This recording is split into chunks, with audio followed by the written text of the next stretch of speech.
At work, the bookstore was my refuge. Familiar faces greeted me, their warmth genuine and unpretentious. Mrs. Keller, an elderly regular, handed me a cup of tea one afternoon. "You've got a strength about you lately, Jordan," she said softly. "Don't let anyone dim that." Her words struck a chord.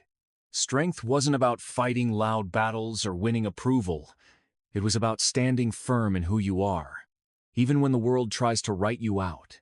One evening, I met Beverly for coffee at a small cafe. The atmosphere was calm, the scent of roasted beans mingling with soft jazz in the background. She was warm, approachable, a stark contrast to the image I'd held. "I want you to know," she said, stirring her drink slowly, "I never intended to be part of the family drama. I tried to bridge the gaps, but some things run too deep." I nodded, understanding the complicated layers beneath the surface. "Thank you for reaching out. It means more than I can say." We talked about Hannah not to bash her, but to understand.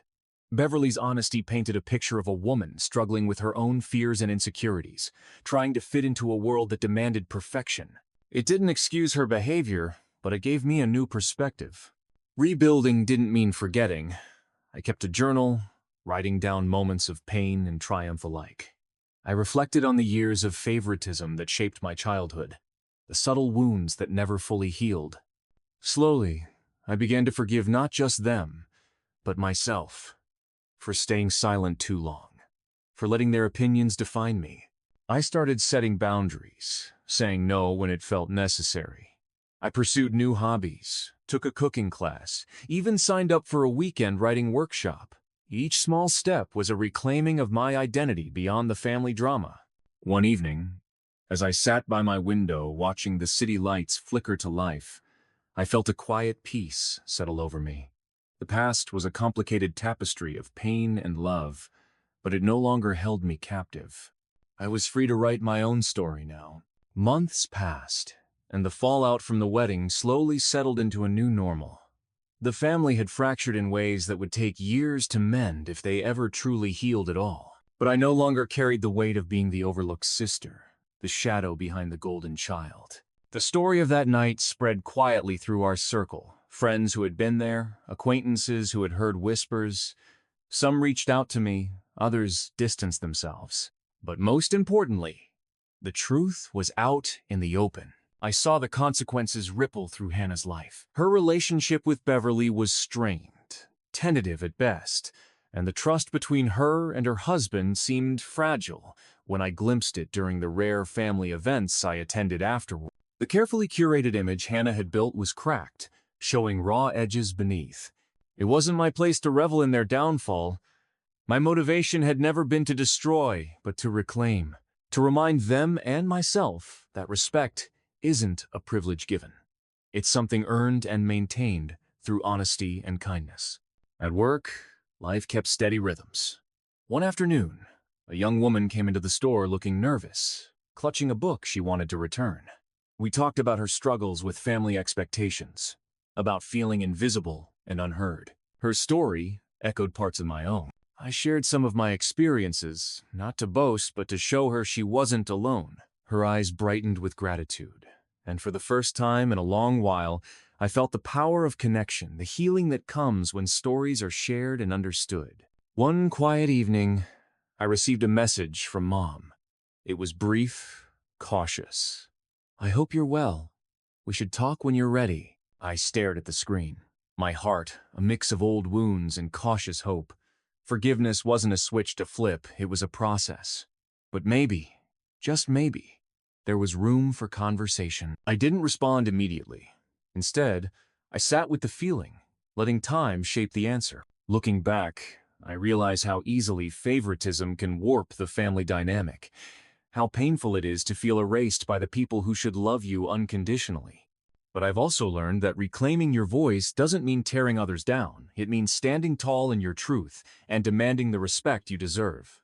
The journey wasn't easy, but it was mine. The cold hallway seat wasn't just a place at the wedding, it was the final proof I wasn't family anymore. I remember standing there, the weight of the empty room pressing in on me.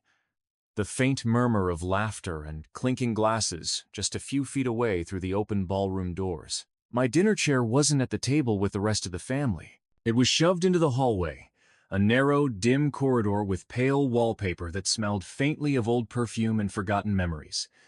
A place where no one would see me except me. I wanted to believe it was a mistake. Maybe someone had overlooked me, but the look on Hannah's face when I asked was a shutter slammed shut in my chest. Cold, distant. My mother, Carol, standing beside her, didn't even try to hide her disdain. "You're not immediate family anymore, Jordan," she said, voice clipped, almost rehearsed. The words echoed louder than any music in that grand hall. Not sister, not daughter, just a label stripped away with casual cruelty. That moment shattered something inside me, something I didn't know was so fragile until it broke. But I wasn't going to disappear quietly. Before all this, life had a different rhythm, even if it was always under Hannah's shadow. I'm Jordan, and my story didn't start in that hallway. For as long as I can remember, Hannah was the golden child. She had the perfect smile, the perfect grades, the perfect life that everyone admired. She was the one Mom and Dad beamed about at every family gathering, the one who seemed to glide effortlessly through life's milestones while I followed behind, invisible and overshadowed. Our family home smelled like vanilla and fresh-cut flowers on the day of Hannah's engagement party, roses everywhere. A soft hum of classical music from the speakers, the faint scent of Mom's lavender perfume lingering in the air. I was there, smiling, nodding, playing the part of the supportive sister, even though a knot tightened in my stomach every time someone praised Hannah. Mom, Carol, was the kind of woman who wore kindness like a mask. Her words were smooth and warm when she wanted to be charming, but beneath that, there was an icy edge that only Hannah seemed to receive the softness from. I could feel it in the way she glanced at me, quick and dismissive, like a bothersome shadow she wished would disappear. I worked hard, not because anyone expected it, but because I wanted to prove myself not to them, but to me. My job at the local bookstore gave me peace. The smell of worn pages and the quiet buzz of customers made the outside world fade away, even if just for a while. I kept my distance from the family drama, telling myself I didn't need their approval. But the truth was, I craved it, especially from Hannah. I wanted her to see me not as the second-best sister, but as someone worthy of love and respect. A few days before the wedding, things started to feel off. It wasn't a sudden break, more like the faint crack in glass you only notice when light hits it just right. Hannah stopped inviting me to the planning talks. The casual texts dried up. Mom's tone grew sharper, less patient. At family dinners, conversations shifted when I entered the room, as if a script had changed and I wasn't in it anymore. I brushed it off. Wedding stress, I told myself. Maybe they were just overwhelmed. But the silence that filled the space where our connection used to be was louder than any words. The day before the wedding, I overheard a phone call that froze me in place. Mom's voice, hushed but dripping with finality. She's not part of the immediate family anymore. She doesn't belong at the table. My heart pounded so loud I thought they'd hear it through the walls. I wanted to believe it was a misunderstanding, maybe a harsh joke, but the weight of those words settled into my bones. I tried calling Hannah, left messages. No response. And then came the wedding day, the day I finally saw the truth. The ballroom was a dazzling sea of white linens and sparkling crystal, golden light spilling from the chandeliers overhead. Guests swirled in their elegant dresses and suits, laughter mixing with soft music. I stood just outside the main room, clutching my purse, the hallway's chill seeping through my thin dress. My chair sat there, alone, away from the warmth and joy inside. When I asked why I was seated there, the answers weren't just cold, they were brutal. "You're not immediate family anymore," Mom said, voice sharp, eyes hard. Hannah didn't even look at me. The silence that followed was deafening. That night, I realized I wasn't just unwanted, I was being erased. The echo of Mom's words still rang in my ears as I sat alone in that cold hallway. The muffled sounds of the celebration just beyond the door. I could hear the clink of glasses, the soft murmur of happy voices, the distant laughter of children running through the ballroom. But I was outside, it all excluded, unseen. The chair beneath me was sturdy but unforgiving. The vinyl felt cheap against the delicate fabric of my dress. I shifted uncomfortably, trying to steady my breath, but it came uneven, tight in my chest. The air smelled faintly of dust and a hint of mildew, mixing unpleasantly with the faint floral scent of the wedding flowers pushed just inside the ballroom. It felt like punishment, like I was being made to disappear, one seat at a time. I thought about Hannah, my sister, the golden child, the one everyone adored. I pictured her laughing with her new husband, the way her eyes sparkled when she caught someone's attention, the way Mom looked at her like she hung the world on her smile. And me? A ghost sitting in the hallway? Invisible to the people I'd called family my entire life. I tried to make sense of it. What had I done? When had the line been drawn? I remembered the small cracks over the years, the cold dismissals, the forced smiles, the subtle exclusions, but nothing prepared me for this. A slow, painful realization crept in. I wasn't just overlooked. I was deliberately cast out. The days leading to this moment had been a quiet storm. At work, I distracted myself by rearranging shelves and helping customers find books that would sweep them away from their troubles. The scent of old paper and leather bindings soothed me in a way family never did. My coworkers noticed my quiet mood, but I brushed off their concern with a weak smile.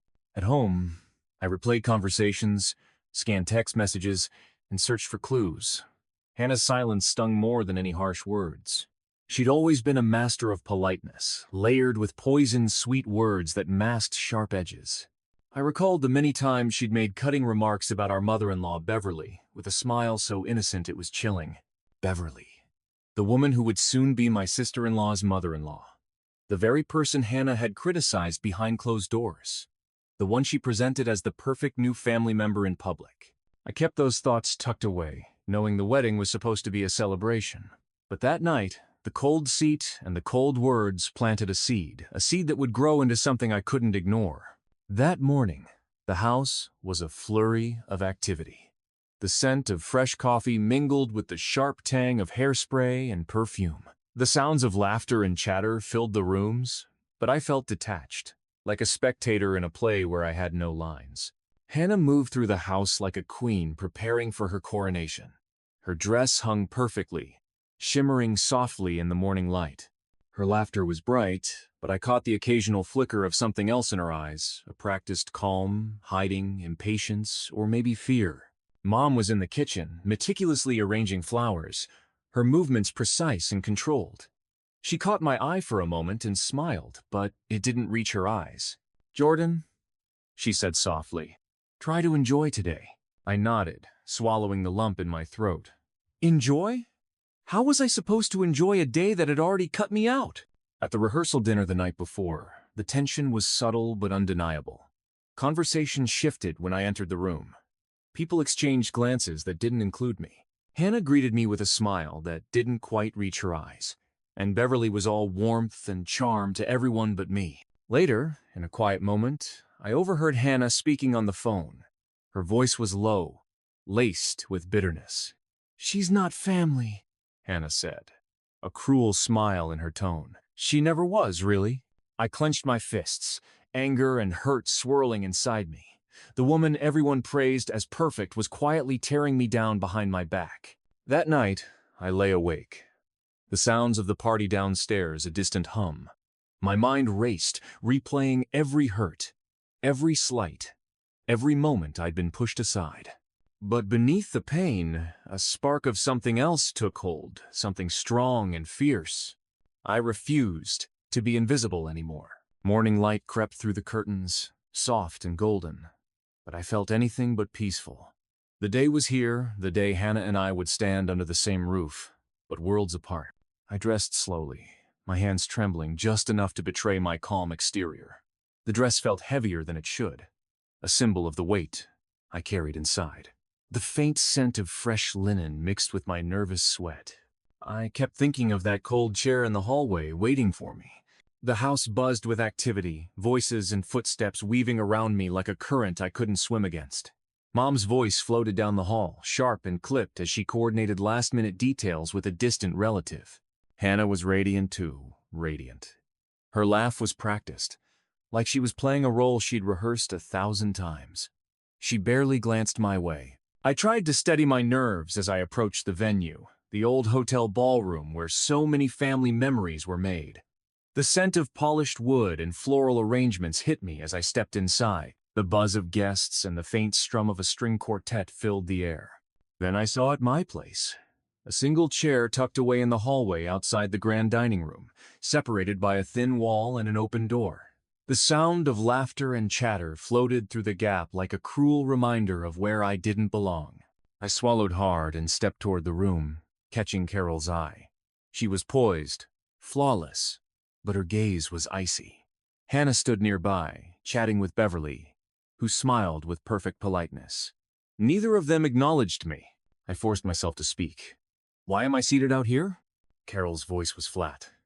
"You're no longer immediate family, Jordan. This is the way it has to be." Her words landed like a punch to the gut. I looked at Hannah, hoping for some spark of sisterhood, but found only cold indifference. "You don't belong at the table," Hannah said softly, as if reciting a script. "It's for family who respect each other." The message was clear. I was erased. The hours that followed were a blur of strained smiles and whispered apologies from distant relatives who didn't know what to say or did and chose silence instead. The food was bland, the music background noise. I sat in that hallway, a half-empty glass of water sweating in my hand. My dress felt tight, suffocating, the fabric itchy against my skin. But then, something inside me shifted. I remembered the whispered insults Hannah had thrown at Beverly, her new mother-in-law. How she laughed behind closed doors at Beverly's expense, mocking her kindness, her mannerisms, her presence. A venom hidden behind a polished smile. It was the hypocrisy that stung most. Hannah, the perfect bride, playing the role of the loving daughter-in-law while she tore Beverly down behind the scenes. That's when I knew what I had to do. After the main course, as the speeches began and the room grew quiet, I stood slowly and made my way to the microphone. The hall hushed, all eyes turning toward me. "Excuse me," I said, voice steady despite the pounding in my chest. "I have something important to say." A nervous silence followed. Hannah's eyes widened in shock. Mom's face tightened like a fist. I took a breath, letting the words find me. For years, I've watched as Hannah played the perfect daughter, the golden sister. But behind closed doors, she's been cruel, especially to Beverly, her new mother-in-law. She's mocked her, insulted her, and lied about her. Gasps rippled through the room. I continued. "It's easy to pretend when you're the favorite, but the truth has a way of coming out. This isn't about family love. It's about hypocrisy." Hannah's husband stood abruptly, his face a mix of confusion and anger. The atmosphere cracked. The guests whispered, some shocked, some angry. Mom's eyes glistened with tears, but there was no warmth there, only disappointment. The confrontation that followed was raw but controlled. Accusations flew, voices lowered to sharp whispers but laced with venom. The wedding that had promised joy now felt shattered, fragile. Hannah's relationship with Beverly and her husband strained visibly. The carefully built facade crumbled, exposing the cracks beneath. When it was over, I didn't wait for apologies or forgiveness. I walked away from the room, the cold hallway now feeling like a place of quiet victory. I wasn't invisible anymore.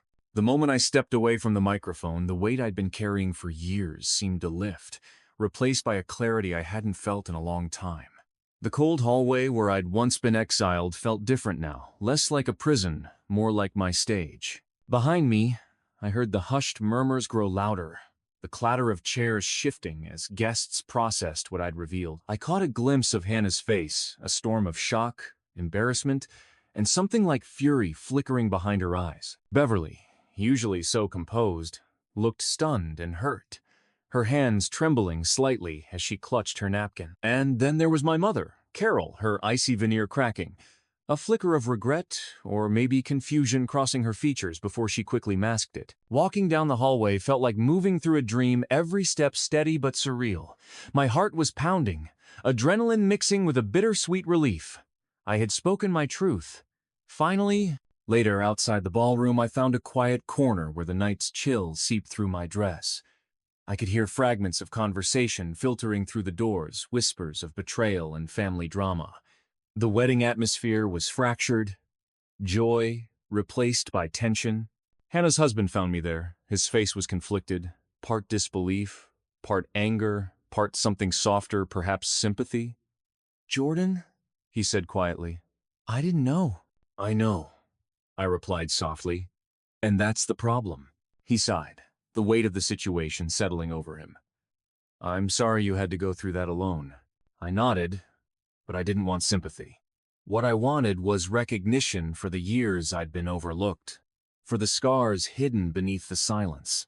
The fallout was immediate and unavoidable. Family conversations grew strained, and once warm relationships cooled like a glass left out in the snow. Invitations stopped coming, phone calls went unanswered. But this time, I wasn't retreating. For the first time, I felt something I hadn't allowed myself before: power. Not the power to hurt or seek revenge, but the power to claim my place in the story, to refuse the erasure I'd lived under for so long. I spent the following days sorting through the wreckage, but also rebuilding the foundation beneath me.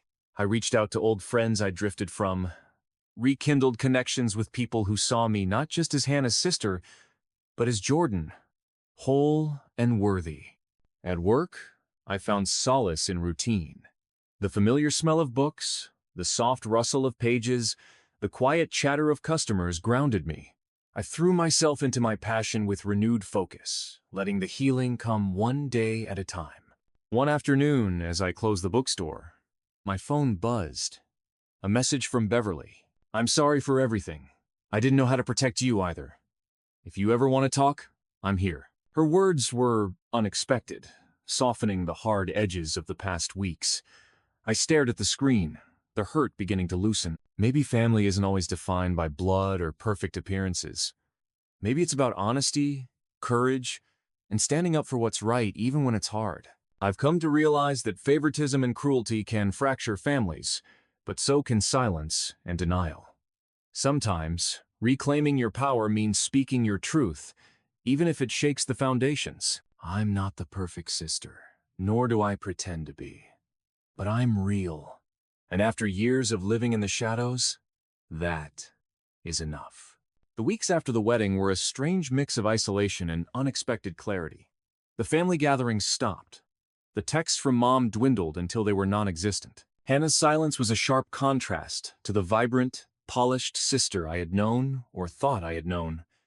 But in the quiet, I found space to breathe. I took long walks in the park near my apartment, the crisp air filling my lungs as the leaves rustled underfoot. The city sounds, distant traffic, birdsong, the occasional bark of a dog became a comforting backdrop to my thoughts. I could feel the tension in my shoulders easing, the knot of anxiety slowly unwinding. Sitting here now, I can't help but wonder how many of us carry the weight of being overlooked by those closest to us. How many times have we been pushed aside, told we don't belong, or made to feel invisible in our own families? I don't share my story for sympathy or drama. I share it because silence can be just as damaging as cruelty, and speaking your truth, no matter how difficult, is the first step toward healing. Revenge, in its purest form, isn't about hurting others. It's about reclaiming your dignity and standing firm in who you are. So I ask you, if you were in my shoes, sitting in that cold hallway, excluded and dismissed, would you have found the strength to stand up and speak out? Or would you have stayed silent, letting the shadows swallow you whole? The choice is yours. But remember, your voice matters. Always.